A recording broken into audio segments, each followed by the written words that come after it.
outside leg to outside knee back to bend the horse, and try to look at the pivot points of the horse. So the first quintessential one is putting this on your shoulder, between your neck and your shoulder. The hip of the horse is next to where the point is in the top. Yeah, even more. Yeah, and forward, yes. Outside leg, bit of travers. Yeah, and forward.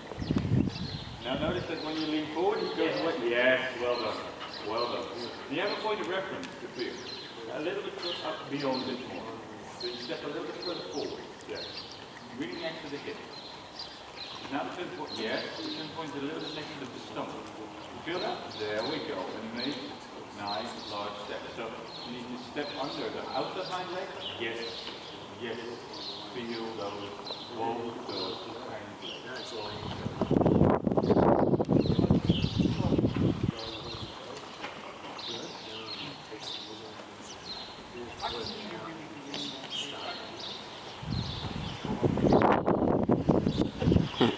Or you need to hear me. Oh, no, that's all right. No, this is one way. I tend to only run when I'm listening anyway. Oh, yeah. Oh, okay. Yeah, okay, make sure that point of the garrocha is next to the horse hip, further beyond. Yeah, that's it. And now bend the horse to the right with your hips. Yep, there. And you feel that it slows down, and then it's very easy to turn the horse a little bit, and then all of a sudden the pivot point is laid. Good. Okay.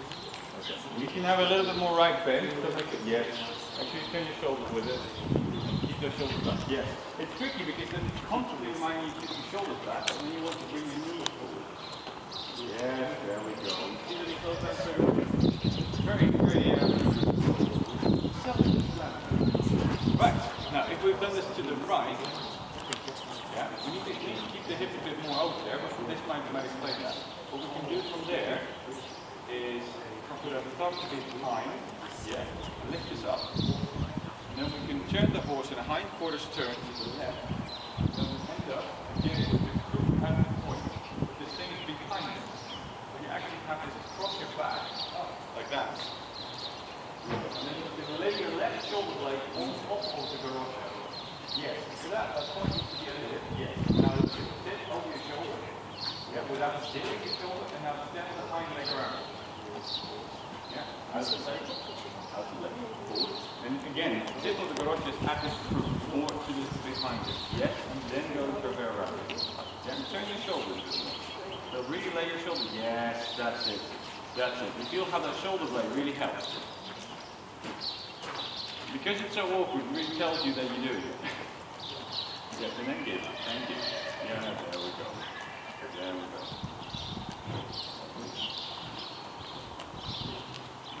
And feel the movement of the hind legs. Try to use the movement of the back. That's. So yes, lovely. And give. And give. And give. Feel that your hand is your hand. See what I mean? Feel how soft that knee can become? Yeah, bend it a little bit more, the shoulder over with your arm. Yes, and there, and there, and there. There's a particular moment you can cross the front legs. You can cross the front legs. You see? You see? You see?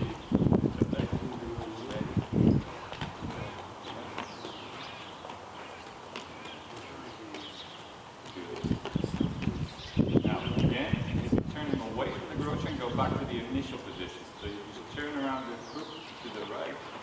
Yeah, and then you just slide your hand down and make sure the tip ends up between your shoulder and your... Yes, and of course don't smack yourself in the face with that. Yes, now we're going to play with the side in circle.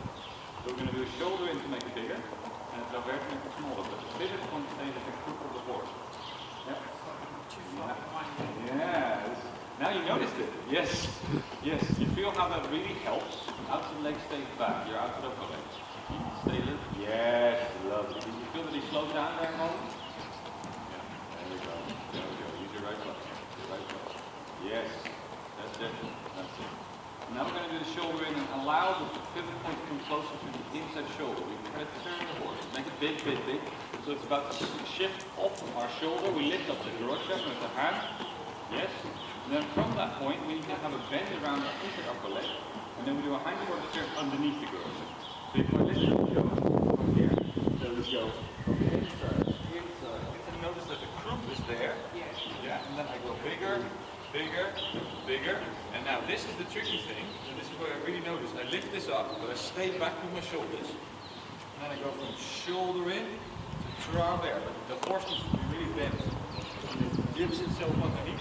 And then I go up and forward to get past. And take your time. Yeah, so you start out with a travers, and then to make the circles bigger, you need to use the inside hind leg, the inside hind leg, the inside hind leg, the inside hind leg. Bigger, bigger, bigger, bigger, bigger. Take the garrocha in your hand, about that. Bigger, bigger, bigger, bigger. Inside, yes. And then transition, you notice that you're now turning to the outside. I wanted you to turn to underneath this garrocha. Yes. Okay. Now make sure you bend to the right. And there. Now notice that you wanted to lean forward to give more space to him. This is really common. Yeah? And that makes it much easier to get the head underneath, and then the horse stops. Yeah? Which is fine now. But when you're cantering, you really feel that the horse, boom, and it stands. Yeah? And if you want to, because that moment where you would do that at canter, you would actually for a moment not be able to pirouette. You're momentarily in a spin, and then you need to stride a new canter, regardless of what happens. Everybody needs to do that. So there's a moment of boinky across, so boing, and then we need to make a new canter. And if we do that smoothly, nobody notices we're out of canter, right? Nobody notices. But that means that that's a really good moment to change the lead or do anything like that, because we're striding a new one anyway. But if we're already sitting like this, there's going to be a and then the canter. You see? Which is why I make you do that in particular, because a horse like this has its legs everywhere anyway. Yeah? So I now need to be very deliberate about it. Yeah? And I just kind of put my finger in the wood. That'd be very easy. So try this again. Just make the circle to the left. Make it smaller with travers again. So we're going to just go behind again? Yeah, probably. Yeah. I like doing this because it's harder. But it's more, yes, you feel the bend behind your horse, and let it slow down. Now make sure you give a small give, but give, yes. It's big. You feel how soft it can be? Yeah, trust me. Yes. Then you make a bigger with the movement, but inside leg, inside leg, inside leg, inside leg, inside leg. Lift it over your head. Yep, and then just, yep, and turn. Good. Now you can turn when the front right leg in this case, for this turn, steps. You have a very small space of time. You can cross it more. And the horse is fairly well bent. And then you can make a large stride so that he actually turns around the croup as he does this underneath. Yeah, so you notice that the croup more moves away from the lance, as opposed to the front of the horse going underneath the lance. Yes, yes, yes, so yeah, and bigger. Yeah, and over. But notice that he does that. Yeah? Instead of saying, this shoulder is now free, in this very specific moment, I cross it over. And for that I need to bend, and I really need to know the exact moment to do boom, and I just turn myself at the right time. Would you still be bent to the left at that point? Yes. Yes, so Yes. we're continuing like we're making a left circle, we're making like a volte almost, and then we're changing direction when you go back out. And the whole point of insisting on that is that he sits, so that we can develop a bigger stride with time. You see? I mean, he can turn around the garrocha and everybody will go, wow! It's not going to be a problem for you. The stick doesn't matter. But it's what can we achieve with our horse, with the stick, that will make our horse more with us. That's what we're trying to do. Yeah. Both sides, just keep going. But make sure, yes, feel each leg and give a rhythm and a shape. A rhythm and yes. If you make the strides from the hind leg even a little bigger, it's easier to do all of it. Yes. There. The bend, the shoulder. There it is. That's much better. Did you feel that? There you had the bend. There. And then use the shoulder in. Your inside leg needs to be a bit longer. Inside knee back. Yes. And then break it up. And then you feel. And then the outside front, the outside front, the outside front, the outside front, the outside front, the outside front. You feel when it comes? There. There. Yeah. You notice that when you come forward, those get a bit more stuck. So it's actually harder to cross that front leg over. It's not easy. I'm asking for more quality. I'm not making it easy on you. I think I might go back out there because having it to the wall. That's alright.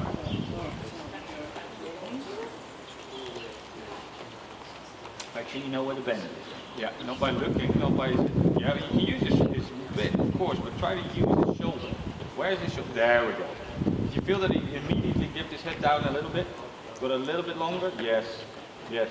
So you can just relax his mouth in that direction as well, by giving. Yes, you see how much smoother that goes already? Yes, yes, yes. Ah, look at that. There is relaxing. That's better, that's better. More of that, more of that. That's good, that's good, that's good.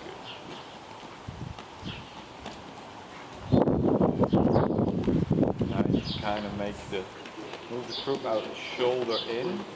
Shoulder in, so make sure that you move the inside hind, the inside hind, the inside hind, and then yes! Oh, good attempt. Still didn't cross over in front, but it was much better. Did you feel? You were going the right direction. And then it's from striding a hind leg, so for the shoulder it's the inside hind, the inside hind, the inside hind, the inside hind, and then from there you'll suddenly switch to the outside hind. But it's inside, inside, a bit bigger, and you turn the croup over, and then, so, still, still, still, 3, 2, 1, go. Go. You feel? There's a movement of the leg. Yeah, it's a very specific movement. And with these horses it's even more specific, unfortunately. Yeah. Good. So, you... Good.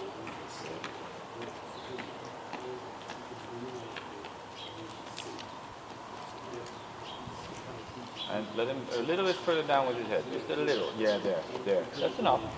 There. You feel? Yep. And now outside hind, out. Yes, better. So he had a little step in between, which was the imperfection, but then he pushed with his outside hind leg. And that's because your timing was slightly off. And this is very hard on you because he is so fast. Did you stop for a second? When I transition, the shoulder is. And this is the critical point that I'm trying to make with this. I've got the inside hind, the inside hind, the inside hind. And that has a rhythm. And I'll transition to traverse. Of course, it's the inside hind, and then it becomes the outside hind. Yeah. But I can also do inside hind, inside hind, inside hind, outside hind. This is extremely common, not with these, but in it's even harder, right? So what we should be doing is inside hind, inside hind, inside hind, outside hind. Outside hind. You notice that that's a break in rhythm? Yeah. This makes it really hard. But if I think inside, outside, inside, outside, inside, outside, inside. But make one really loud. Inside, inside, inside, outside, outside. Yeah. Does that make sense? Okay. Give it a go on the same exercise. The transition to traverse, which allows you to then cross that front leg that I was talking about earlier. Yeah? You were getting there. The horse was much more pushing. Yes. You feel. Yes. 3, 2, 1, and then you lost position. Yes. You need to kind of really find that moment.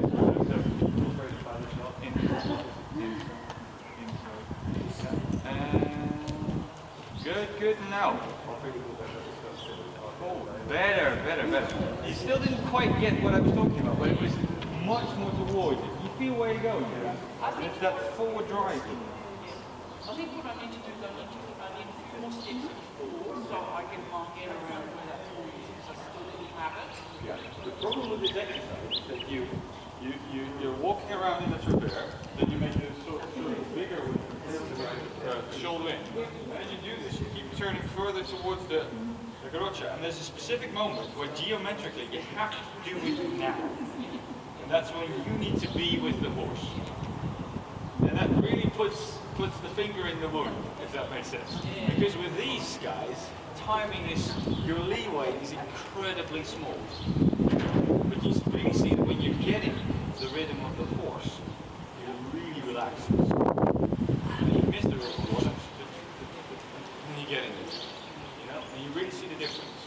So that's going to be your main thing, is finding that connection between your seat and the hind legs of the horse. Do things together. As if you're striding it yourself. Yes, lovely. Lovely. Lovely. Look at that. Look at that. Yes, yes, yes. Well done. Well done. Well done. That's much better already. He only shifted back with his hind hooves a tiny bit now. That was much better. You feel that he was trying to turn around his hind hooves and then there needs to be forward in this duck of the horse. But you feel that the horse becomes much more, keep that hip forward, keep your knees back like you were having before. Yes. And then let him relax down to the bend. There we go. There we go. More bend. Yeah, keep the bend going. There we go. Yeah, hand forward. Yeah, forward with that. Forward. You feel that you feel that there's this barrier, but he needs to duck underneath it. Yeah, so you need to not go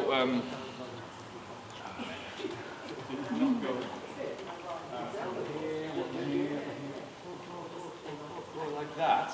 You know, on that. We want to come. Right, okay, I'm thinking of the wrong thing. I'm thinking I'm actually supposed to move out. It always reminds me of ducking under someone's punch. Yeah. You know, when you're doing a big haymaker punch and you duck under their armpit, that's what your horse is doing. But it needs to be big enough. If you don't like it, you wear it in your face, right? I thought you'd appreciate that. Right, try that again. Duck under that haymaker. You can do it.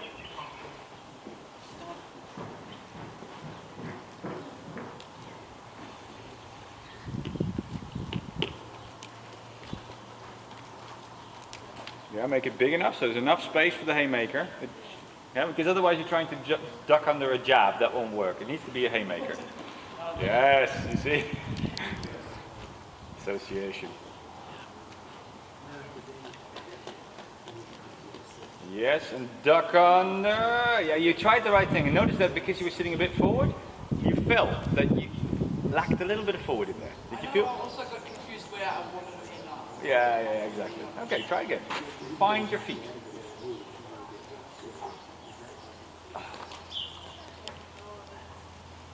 Yeah. Get a clear walk. Clear walk. Clear walk. There we go.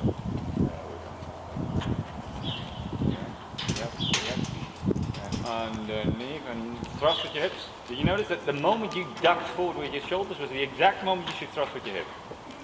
It makes it very apparent if you pay attention to it. Yes, exactly. Well done. Well done. But look at the horse starting to walk now. It's like much more deliberate, isn't it? Yeah, and then, yep, and thrust with your hips now. Yeah, much better. You feel that? And then you can develop that from there, but that's why I say don't go too far forward, because it's really hard to get that shove, if you will. Make sure the bend is there. With your legs and your upper leg. Forward. You see that you ducked again a little bit. Yeah. It's not easy. It's not easy at all. Yeah, and now, yeah. Okay, turn the croup around. So croup around, croup around.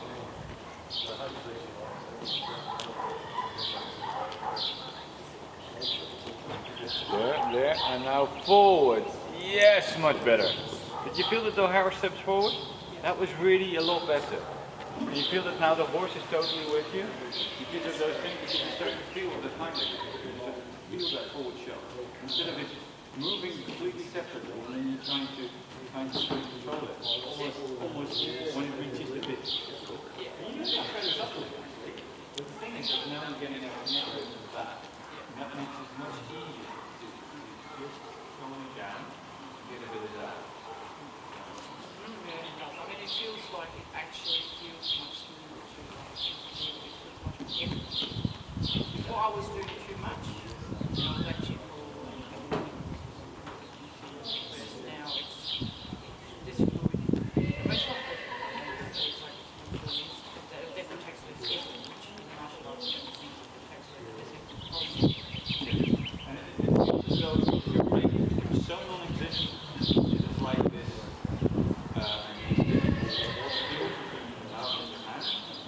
that's a very important thing that you can kind of marry. My arms are going to drop off. Do you want to? That's all right. That's okay. You want to do martial arts, you need to get the hook or the right. Because if you kind of go, okay, I'm getting all of this.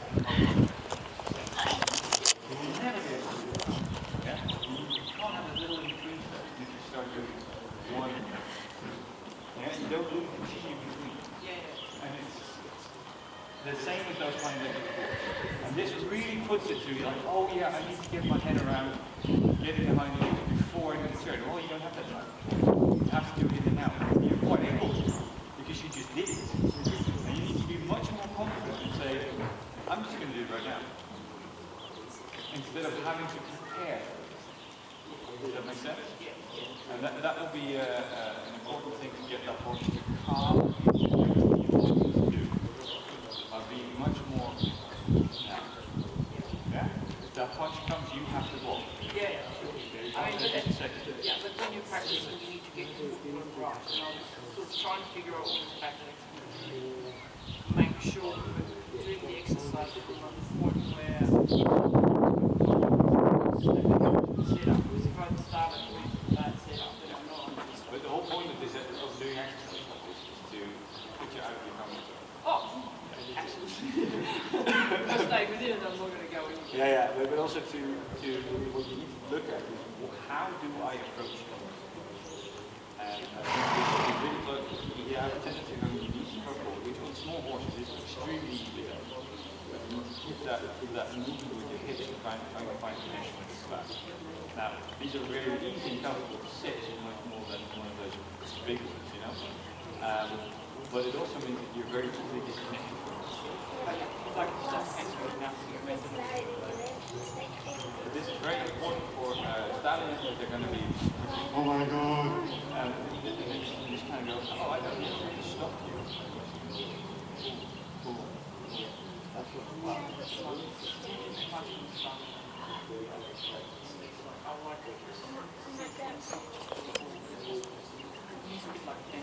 yeah, absolutely. You're being really rather subtle with your hands, but you're not giving quite often enough. It's almost every stride. And it can be this much. It can be this much. But it's every stride has 4 or 5 eighths to it. And that becomes one pattern. It's one technique. Well, I do something with my foot, I do something with my hip, I do something with my thumb, I do something with my elbow. But it becomes one form. Well, it becomes a chunk and then you just do it. Yeah. So I just do this strike and then I just do this defense. And from there I just do that. Right? But that's like 15 things that I could name. And we need to be you need to find the form as a picture, as a shape. And that needs to happen with the horse in everything you do. So once you know that, it's much easier to just let it happen and notice what was out of shape, what was out of form. And the whole thing is blue, but that one foot turned red in my head. Does that make sense? That didn't belong. And then I know to correct just that, and then everything else becomes pretty self-explanatory.